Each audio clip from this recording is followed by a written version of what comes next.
100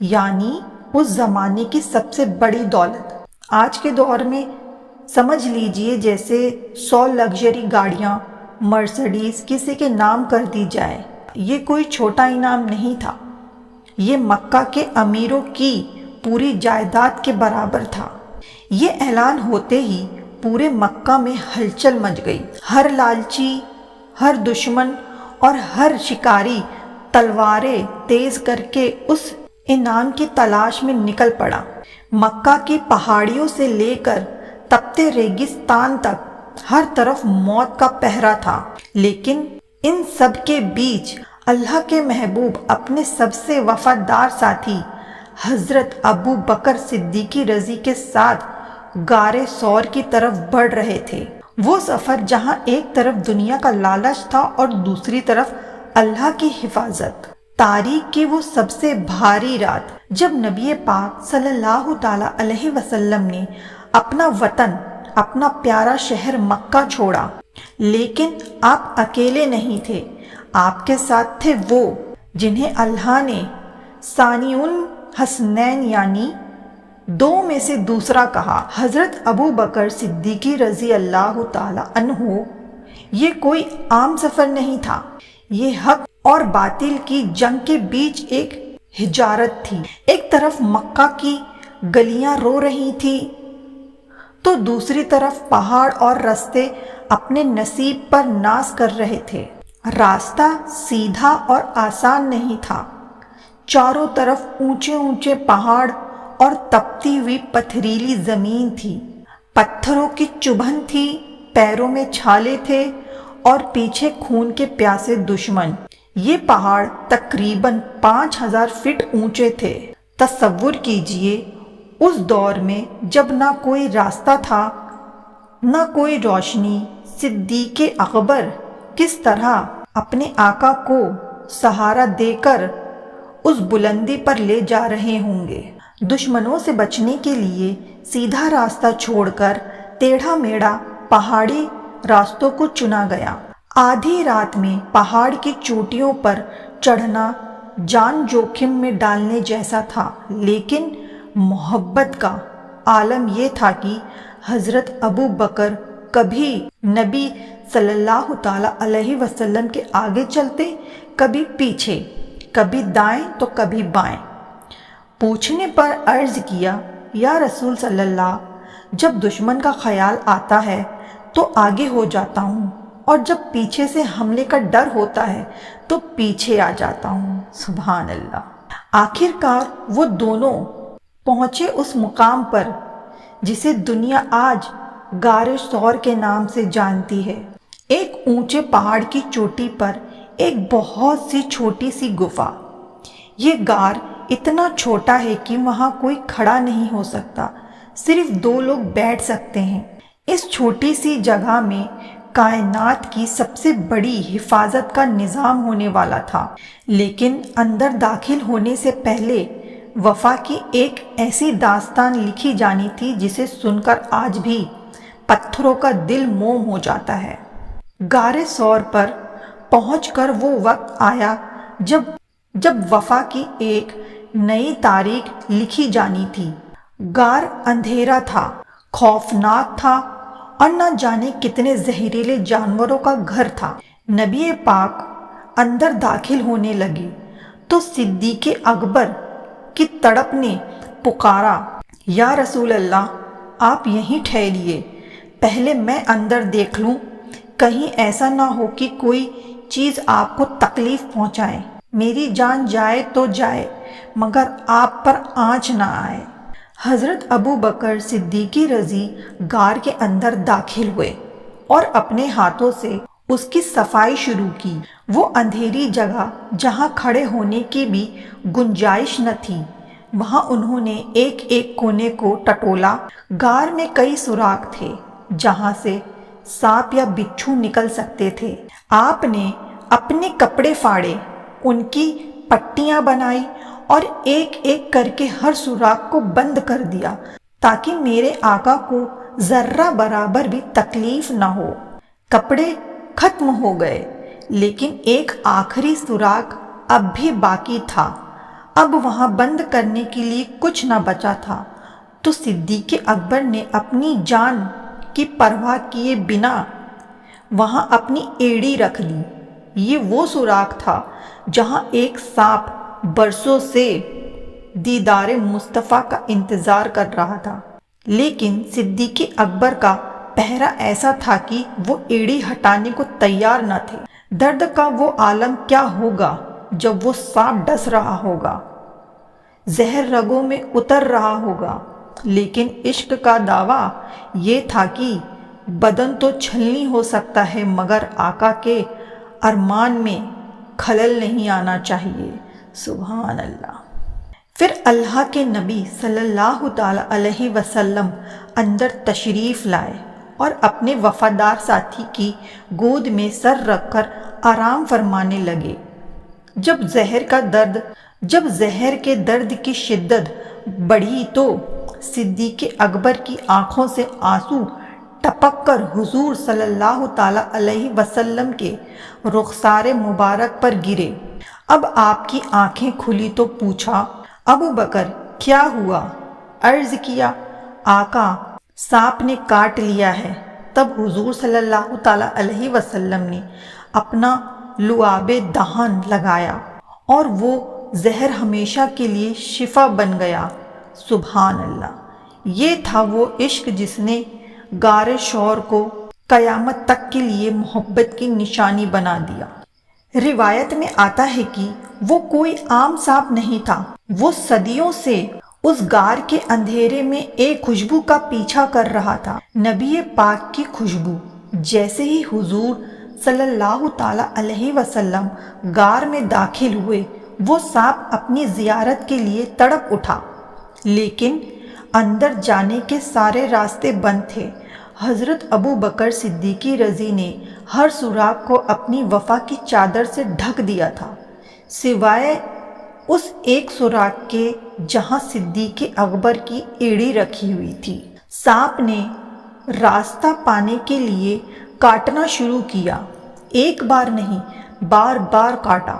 وہ اپنی پوری طاقت سے ڈس رہا تھا کہ یہ ایڑی ہٹ جائے اور اسے دیدار مصطفیٰ نصیب ہو جائے۔ وہ سانپ جتنا پرانا تھا اس کا زہر اتنا ہی جان لیوا تھا۔ دیکھتے ہی دیکھتے زہر صدیق اکبر کی رگوں میں دوڑنے لگا، پیر کا رنگ نیلا اور جسم پیلا پڑنے لگا۔ زہر کی لہریں جب ران تھائیس تک پہنچی تو پورا جسم کانپنے لگا۔ تکلیف کی انتہا تھی، ہڈیاں جیسے پگھل رہی تھیں، لیکن قربان جائیں اس صدیقی کی محبت پر انہوں نے اپنا پیر ایک انچ بھی پیچھے نہیں ہٹایا۔ کیونکہ انہیں اپنی جان کی فکر نہیں تھی، انہیں فکر تھی تو بس اس بات کی کہ اگر پیر ہٹا تو وہ زہریلا سانپ اندر داخل ہو کر ان کے آقا صلی اللہ تعالی علیہ وسلم کو تکلیف پہنچائے گا۔ ان کے لیے خود کی موت منظور تھی، لیکن نبی کے آرام میں ایک پل کا خلل بھی گوارا نہیں تھا۔ عشق کا یہ عالم تھا کہ درد سے آنکھیں بھر آئی، لیکن زبان سے اف تک نہ نکلی۔ پلکوں سے آنسو ٹوٹ کر نبی پاک صلی اللہ تعالی علیہ وسلم کے نورانی چہرے پر گرے، تب جا کر راز کھلا۔ دنیا نے بہت سے عاشق دیکھے ہوں گے، لیکن صدیق اکبر جیسا وفادار نہ زمین نے دیکھا اور نہ آسمان نے۔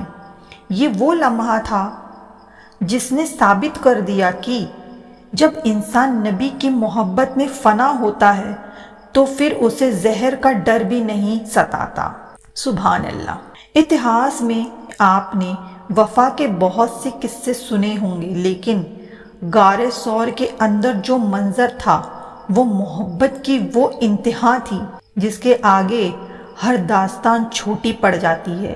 یہ وہ محبت تھی جہاں اپنی جان کی کوئی قیمت نہیں تھی۔ سانپ بار بار ڈس رہا تھا اور ہر ڈنک کے ساتھ صدیق اکبر رضی کے جسم میں موت کا زہر اتر رہا تھا۔ زہر دھیرے دھیرے اوپر چڑھنے لگا اور وہ جا کے ران تک پہنچ گیا، جو جسم کا تو جسم کا کانپنا بے قابو ہو گیا۔ ذرا اس منظر کی کلپنا کیجیے، گفا کا اندھیرا، گھٹنوں کے بل بیٹھے صدیق اکبر اور ان کی گود میں سر رکھ کر آرام فرماتے کائنات کے سلطان۔ آنکھوں سے آنسو ٹپکنے لگے، پلکیں بوجھل ہو گئیں، لیکن صدیقی کے ہونٹ سلے ہوئے تھے۔ ایک آواز تک نہیں نکلی، ایک سسکی تک نہیں نکلی، صرف اس لیے کہ میرے آقا کی نیند نہ ٹوٹ جائے۔ انہیں ڈر تھا کہ اگر میری آواز یا سسکی نکلی تو نبی کے آرام میں خلل پڑے گا۔ یہ عشق کی وہ حد ہے جہاں پہنچ کر انسان کو اپنا وجود ہی یاد نہیں رہتا۔ لیکن درد جب برداشت سے باہر ہو گیا تو آنکھوں کا وہ آنسو ٹوٹ کر نبی پاک کے نورانی رخسار گال پر جا گرا۔ ٹھنڈے آنسو کی اس بوند نے نبی کو بیدار کر دیا۔ جیسے ہی نبی پاک کی آنکھیں کھلی، آپ نے اپنے وفادار ساتھی کا چہرہ دیکھا جو درد سے پیلا پڑ چکا تھا۔ رحمت عالم نے بڑی تڑپ سے فرمایا، اے ابو بکر، تمہیں کیا ہو رہا ہے؟ تم کیوں کانپ رہے ہو؟ تمہاری آنکھوں میں یہ آنسو کیوں ہیں؟ کانپتی ہوئی آواز سے صدیق اکبر نے عرض کیا، یا رسول اللہ، میرے ماں باپ آپ پر قربان، شاید مجھے کسی سانپ نے کاٹ لیا ہے۔ اس پر بھی صدیقی نے یہ کہیں نہیں کہا کہ سانپ نے کاٹ لیا ہے اور میں مر رہا ہوں، بلکہ یہ لفظ استعمال کیا شاید، کیونکہ وہ نہیں چاہتے تھے کہ نبی پریشان ہو۔ پھر نبی نے اپنا لعاب مبارک نکالا اور اس زخم پر لگا دیا۔ وہ لعاب جسے اللہ نے شفا بنایا تھا، پل بھر میں وہ زہر ہوا ہو گیا اور درد ایسے غائب ہوا جیسے کبھی تھا ہی نہیں۔ سبحان اللہ! یہ ہے وہ عشق جو موت کے منہ سے بھی زندگی چھین لاتا ہے۔ لعاب مبارک کیا ہے؟ لعاب مبارک یعنی اپنا پاک تھوک نکالا اور اس زخم پر لگا دیا جسے سانپ نے چھلنی کر دیا تھا۔ وہ لعاب کوئی عام چیز نہیں تھی، وہ شفا تھی جسے خود رب نے اپنے محبوب کے مبارک منہ میں رکھا تھا۔ جیسے ہی وہ لعاب پاک اس زخم سے لگا، زہر کا اثر وہیں ختم ہو گیا جیسے آگ پر پانی ڈال دیا گیا ہو۔ روایت میں آتا ہے کہ حضرت ابو بکر کو اپنی پوری زندگی میں پھر کبھی اس زہر کا درد محسوس نہیں ہوا۔ یہ دنیا کا کوئی معمولی علاج نہیں تھا کہ دوا لی اور آرام آ گیا۔ یہ تو نبوت کی وہ نشانی تھی جو بتا رہی تھی جس کے ساتھ اللہ کا رسول ہو، موت اس کا کچھ نہیں بگاڑ سکتی۔ ذرا غور کیجئے، جس زبان کے نام کو پڑھ کر شہد کی مکھیاں شہد میں مٹھاس لاتی ہیں، اس زبان اور اس دہنے مبارک میں کتنی مٹھاس ہے، کتنی شفا ہوگی۔ یہ لعاب صرف ایک زخم کو نہیں بھر رہا تھا، بلکہ کائنات تک کے لیے یہ پیغام دے رہا تھا کہ نبی کی ذات ہی ہر درد کی دوا ہے۔ بے شک یہ معجزہ دیکھ کر صدیق اکبر کا ایمان اور بھی پکا ہو گیا۔ غار کے اس سناٹے میں اللہ نے اپنے محبوب کی عظمت کا ایک اور جلوہ دکھا دیا تھا، لیکن ابھی تو یہ صرف شروعات تھی۔ باہر دشمنوں کا گھیرا بڑھنے والا تھا اور اب قدرت کا وہ معجزہ ہونے والا تھا جسے دیکھ کر عقل دنگ رہ جانے والی تھی، یعنی وہ ننھی سی مکڑی اور اس کا جالا۔ چلیے جانتے ہیں کہ کیسے ایک جالے نے موت کے گھیرے کو ناکام کر دیا۔ ادھر مکہ کے دشمن خون کے پیاسے ہو کر پہاڑ کی خاک چھان رہے تھے۔ وہ کوئی عام شکاری نہیں تھے، وہ پیروں کے نشان پڑنے میں اتنے بڑے ماہر تھے کہ ریت پر پڑے نشانوں کو دیکھ کر آدمی کا خاندان بتا دیتے تھے۔ نشان دیکھتے دیکھتے وہ اسی پہاڑ تک پہنچ گئے جہاں غار ثور تھا۔ قدموں کی آہٹ غار کے اندر تک سنائی دے رہی تھی۔ فاصلہ ختم ہو چکا تھا، موت انٹرنس پر کھڑی تھی، دشمن اب بالکل گفا کے منہ پر تھے۔ صدیق اکبر رضی ان کی گردنیں اور ان کے پیر دیکھ رہے تھے۔ وہ منظر ایسا تھا کہ اگر وہ دشمن ذرا سا جھک کر اپنی ایڑیوں کی طرف دیکھ لیتے تو سب کچھ صاف دکھ جاتا۔ نبی پاک صلی اللہ تعالیٰ علیہ وسلم اور حضرت ابو بکر ان کی نظروں کے سامنے ہوتے، لیکن اللہ کے محبوب نے بڑے اطمینان سے فرمایا، لا تحزن ان اللہ معون، ڈرو نہیں، بے شک اللہ ہمارے ساتھ ہے۔ جیسے ہی دشمن اندر جھانکنے والے تھے، اللہ نے اپنی مدد اتار دی۔ وہاں نہ کوئی فوج آئی، نہ کوئی دیوار کھڑی ہوئی، ہوا تو بس یہ کہ قدرت نے ایک ننھی سی مکڑی کو حکم دیا اور اس نے چند لمحوں میں غار کے منہ پر ایک باریک سا جالا بن دیا۔ ایک کبوتری نے وہاں فوراً انڈے دے دیے۔ دشمن جب وہاں پہنچا تو وہ یہ دیکھ کر دنگ رہ گیا کہ جس غار پر مکڑی کا جالا ہو اور کبوتری کے انڈے ہو، وہاں کوئی انسان بھلا کیسے داخل ہو سکتا؟ دشمنوں کی عقل پر پردہ پڑ گیا۔ جو نشان پہچاننے کے استاد تھے وہ اس کمزور جالے کو دیکھ کر واپس پلٹ گئے۔ اللہ نے دکھا دیا کہ جب وہ حفاظت کرنا چاہے تو ایک مکڑی کا جالا بھی دنیا کی سب سے مضبوط دیوار بنا دیتی ہے۔ یہ اللہ کی وہ مدد تھی جس نے ثابت کر دیا کہ حق کو مٹانا ناممکن ہے۔ دشمن غار کے انٹرنس پر تھے، ہاتھ بڑھاتے تو نبی تک پہنچ جاتے، لیکن تبھی اچانک کیا ہوا، قدرت نے اپنا کھیل دکھایا۔ جس مکڑی کو ہم کمزور سمجھتے ہیں، اللہ نے اسے حکم دیا، دیکھتے ہی دیکھتے غار کے منہ پر اس مکڑی نے ایک جالا بن دیا۔ وہ جالا چند لمحوں میں اتنا گھنا ہو گیا کہ دیکھنے والے کی عقل دنگ رہ جائے۔ ایسے لگتا تھا جیسے یہ جالا یہاں برسوں سے موجود ہے اور اس کے پیچھے کوئی جا ہی نہیں سکتا۔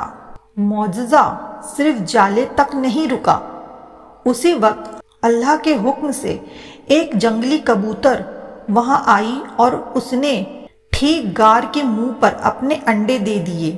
عرب کے لوگ جو پہاڑوں اور جنگلوں کی رگ رگ سے واقف تھے، وہ ایک بات بہت اچھی طرح جانتے تھے کہ جہاں کبوتری اطمینان سے انڈے دے دے اور جہاں مکڑی کا جالا سلامت ہو، وہاں انسانوں کا آنا جانا ممکن ہی نہیں، کیونکہ انسان کے قدم پڑتے ہی نہ جالا بچتا ہے اور نہ کبوتری وہاں انڈے دیتی ہے۔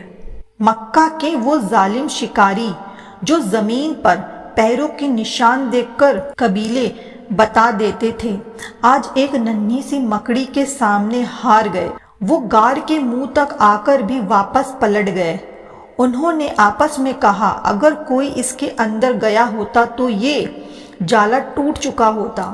اللہ نے دکھا دیا کہ اسے اپنے محبوب کی حفاظت کے لیے کسی لوہے کی دیوار کی ضرورت نہیں ہے، اس کے لیے تو مکڑی کا ایک باریک دھاگا ہی کافی ہے۔ یہ اللہ کی وہ حکمت تھی جسے آج کی سائنس بھی دیکھ کر حیران ہے۔ ایک طرف دنیا کی سب سے بڑی طاقتیں تھیں اور دوسری طرف اللہ کی دو ننھی مخلوق، مکڑی اور کبوتری، آج بھی ہمارے لیے عزت کے قابل ہے، کیونکہ یہ میرے آقا کی ناموس کی حفاظت کرنے والے پہرے دار ہیں۔ جب اللہ کسی کا محافظ بن جائے تو پھر پوری کائنات کی دشمنی بھی اس کا بال باقا نہیں کر سکتی۔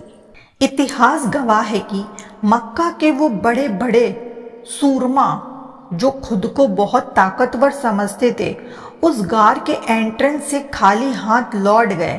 اللہ رب العزت نے پوری دنیا کو یہ پیغام دے دیا کہ جب وہ حفاظت کا ارادہ کر لیتا ہے تو اسے کسی اونچی دیوار یا بڑی فوج کی ضرورت نہیں ہوتی۔ کبھی کبھی سب سے کمزور سمجھے جانے والی مکڑی اور اس کا باریک سا جالا بھی دنیا کی سب سے مضبوط ڈھال بن جاتی ہے۔ یہ اللہ کی وہ تدبیر تھی جس نے انسانی عقل کو سجدہ کرنے پر مجبور کر دیا۔ یہی وجہ ہے کہ ہمارے دین میں اور بزرگوں نے بڑے صاف لفظوں میں لکھا ہے کہ مکڑی کو مت مارو۔ مکڑی کو جان بوجھ کر مارنے والے کو کئی طرح کی روحانی اور جسمانی بیماریاں لگ سکتی ہیں۔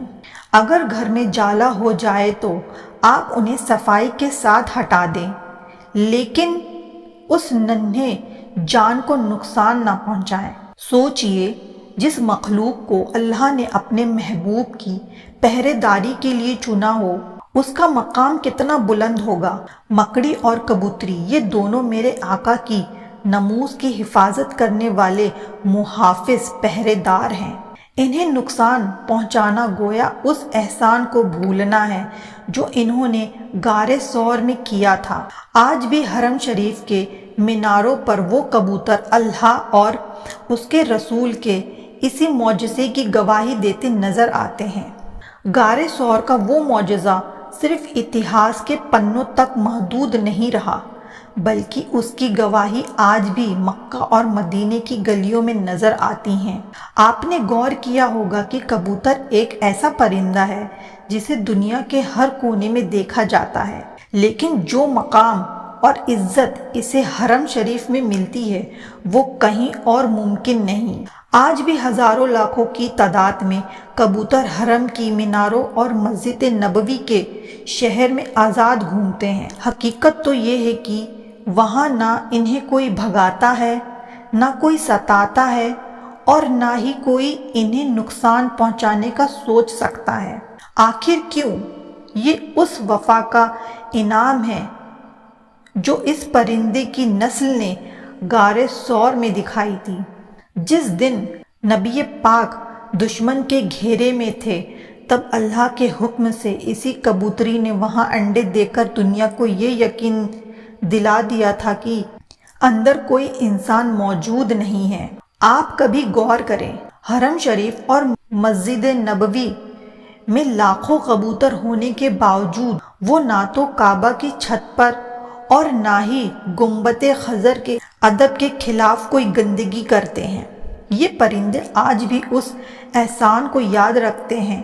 یہ اللہ کی طرف سے دیا گیا وہ اعزاز ہے کہ قیامت تک کے لیے انہیں نبی کے شہر اور اللہ کے گھر کا خاص مہمان بنا دیا گیا ہے۔ یہ منظر ہمیں سکھاتا ہے کہ وہ مخلوق اللہ کے محبوب کے کام آتی ہے، اللہ اسے زمانے بھر میں ریسپیکٹڈ کر دیتا ہے۔ یہ کبوتر صرف پرندہ نہیں بلکہ وفا کی وہ زندہ مثال ہے جو ہر حاجی اور ہر عمرہ کرنے والوں کو غار ثور کی یاد دلاتا ہے۔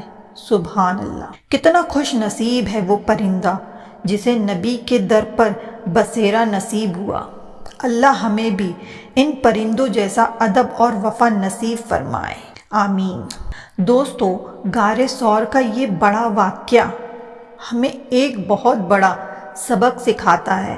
یہ ہمیں بتاتا ہے کہ اللہ کی مدد کبھی شور مچا کر نہیں آتی، نہ ہی اسے کسی تام جھام کی ضرورت ہوتی ہے۔ اللہ کی مدد تو خاموشی سے اترتی ہے، کبھی ایک معمولی سی مکڑی کے باریک جالے میں، تو کبھی ایک بے زبان کبوتری کے چند انڈوں میں۔